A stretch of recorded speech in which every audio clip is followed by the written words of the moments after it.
पिछले महीने फ्रांस में राष्ट्रपति पद के लिए चुनाव हुआ था। इमैनुअल मैक्रों दोबारा जीतकर सत्ता में लौटे थे।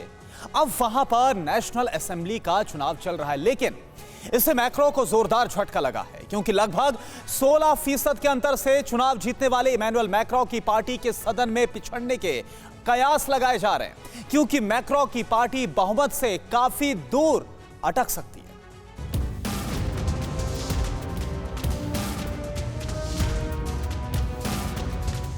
पूरी धमक के साथ सत्ता में लौटने वाले फ्रांस के राष्ट्रपति इमैनुअल मैक्रों की पार्टी ही सदन में लड़खड़ा गई।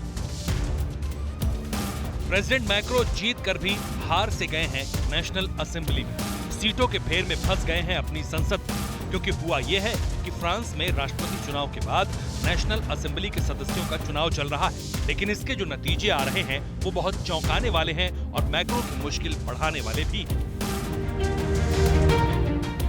फ्रांस की नेशनल असेंबली में सीधे बहुमत के लिए 289 सीटों की जरूरत होती है। आंशिक परिणामों पर आधारित अनुमानों से पता चलता है कि मैक्रों के उम्मीदवार 200 से 250 सीटों पर जीत सकते हैं, जो बहुमत से काफी कम है। एक नया गठबंधन लगभग 150 से 200 सीटों के साथ मुख्य विपक्षी दल बन सकता है। मैक्रों ने राष्ट्रपति चुनाव में जिन मरीन ले पेन को हराया था, उनकी धुर दक्षिणपंथी नेशनल रैली को संभावित रूप से 80 से अधिक सीटें मिलने का अनुमान है।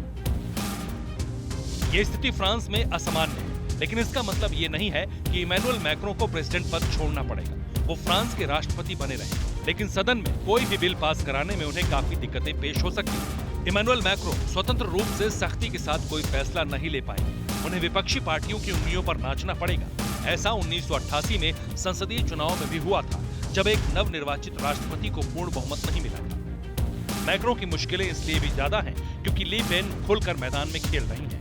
उन्होंने कहा है कि वो दक्षिणपंथी और वामपंथी दलों के राष्ट्रभक्तों को एक साथ लाएंगे।